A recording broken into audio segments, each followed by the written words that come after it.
ओम गण गणपते नमः। आज अपने सुनेंगे वाल्मीकि रामायण अयोध्या कांड का आगे का सरक। भगवान श्री राम का आशीर्वाद पाने के लिए इस सरक को पूरे प्रेम भाव से एकाग्रचित्त होकर सुने।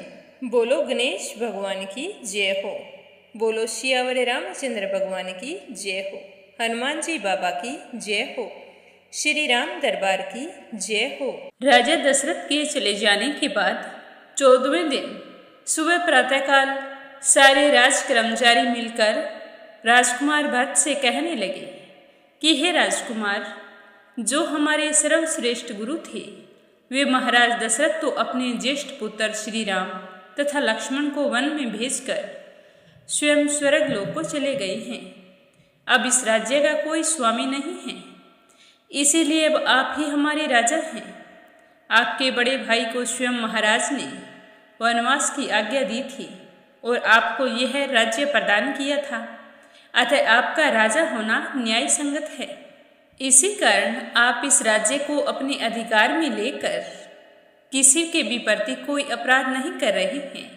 आप इस राज्य को स्वीकार कीजिए और यहाँ पर अपना शासन कीजिए।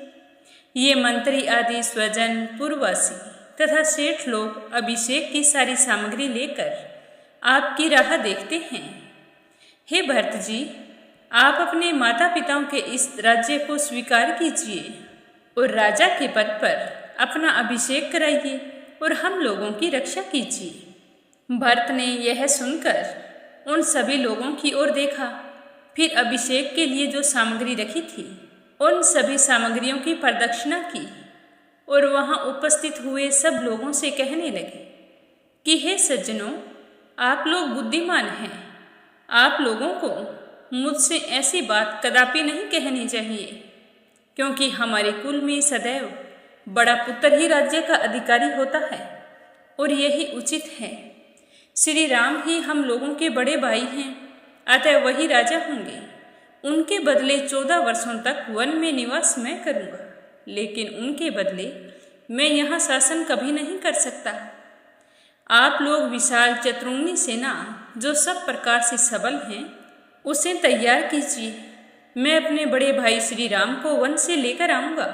अभिषेक के लिए जो सामग्री इकट्ठी की गई है, यह सारी सामग्री मैं अपने साथ लेकर अपने बड़े भैया श्री राम से मिलने के लिए वन में जाऊँगा और वहीं पर मेरे भाई श्री राम का अभिषेक करके फिर यज्ञ से लाई जाने वाले अग्नि के समान उन्हें आगे करके अयोध्या लेकर आऊँगा और फिर वही इस राज्य पर राज करेंगे, जिस केकई में ममता का लेश मात्र नहीं है, जो माता कहलाने के योग्य भी नहीं है। उस केकई का मनोरथ मैं कभी भी सफल नहीं होने दूंगा। श्री राम यहाँ के राजा होंगे और मैं उनके बदले वन में निवास करूँगा। तो अपने बड़े भाई श्री राम के लिए ऐसी बातें कहते हुए भरत से वहाँ आए हुए सब लोगों ने कहा कि भरत जी, ऐसे उत्तम वचन कहने वाले आपके पास कमल वन में निवास करने वाली लक्ष्मी अवस्थित हों, क्योंकि आप राजा के बड़े पुत्र श्री राम को स्वयं ही इस पृथ्वी को लौटा देना चाहते हैं। ऐसा तो कोई नहीं होता जो हाथ आई हुई लक्ष्मी को इस तरह ठुकरा दे।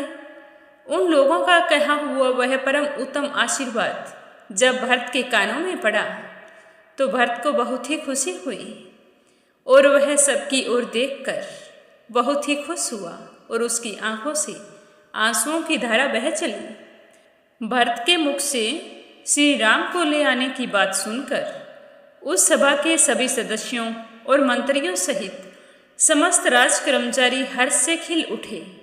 उनका सारा शोक दूर हो गया और वे भरत से कहने लगे कि हे राजकुमार, आपकी आज्ञा के अनुसार राज परिवार के प्रति भक्ति भाव रखने वाले सभी लोगों को कह दिया है। वो हमारे जाने का मार्ग ठीक कर देंगे और हम फिर सारी व्यवस्था करके श्री राम को लाने के लिए चल पड़ेंगे। फिर यह बात आग की तरह पूरी अयोध्या नगरी में फैल गई। सारे लोग बहुत ही खुश थे। फिर भरत के जाने के लिए और श्री राम को वापस लेकर आने के लिए उस मार्ग को ठीक करने के लिए एक विशाल जन समुदाय बड़े ही हर्ष के साथ वन प्रदेश की ओर अग्रसर हुआ, जो बहुत ही सुंदर शोभा पा रहा था। वे मार्ग निर्माण में निपुण कारीगर अपना अपना दल साथ लेकर अनेक प्रकार के औजारों के साथ आगे चल दिए। वे लोग लताएं, बेलें, झाड़ियाँ, ठूंठी, वृक्ष और राह के पत्थरों को हटाते हुए, नाना प्रकार के वृक्षों को काटते हुए मार्ग को तैयार करने लगे। जिन स्थानों में वृक्ष नहीं थे, वहाँ कुछ लोगों ने वृक्ष भी लगाए थे।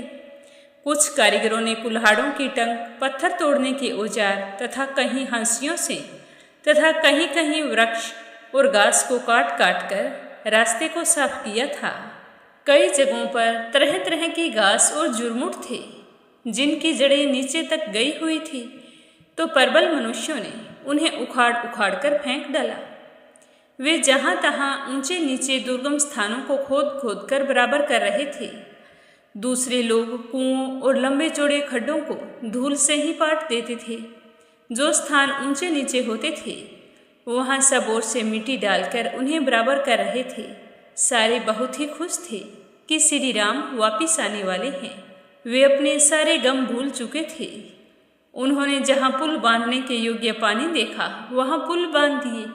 जहाँ कंकरीली जमीन देखी, उस जमीन को ठोक पीट कर मुलायम कर दिया। जहाँ पानी बहने के लिए मार्ग आवश्यक था, वहाँ बांध काट दिया। इस तरह श्री राम के आने के लिए बहुत ही सुंदर रास्ता तैयार कर रहे थे।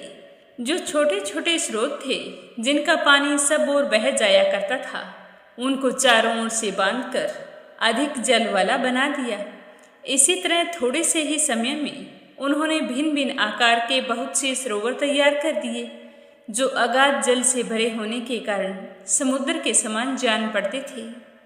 निर्जन स्थानों में नाना प्रकार के अच्छे अच्छे कुएं, बावड़ी आदि बनवा दिए थे, जो आसपास बनी हुई वेदिकाओं से अलंकृत थे। इस प्रकार सेना का वह मार्ग देवताओं के मार्ग की भांति शोभा पा रहा था। उसकी भूमि पर चूना सुरथी और कंक्रीट बिछाकर उसे कूट पीट कर पक्का कर दिया गया और उसके किनारों पर जगह जगह सुंदर फूल लगा दिए। कहीं वृक्ष लगाए गए। वहाँ के वृक्षों पर मतवाले पक्षी भी चहकने लगे थे। सारे मार्ग को पताकाओं से सजा दिया गया और फिर उसके ऊपर चंदन मिले हुए जल का छिड़काव किया तथा अनेक प्रकार के फूलों से वह सड़क सजाई गई। मार्ग बन जाने पर जहाँ तहाँ छावनी आदि बनाने के लिए जिन्हें अधिकार दिया गया था, कार्य में दत्तचित्त रहने वाले उन लोगों ने भरत के कहे अनुसार सेवकों को कार्य करने का आदेश दे दिया।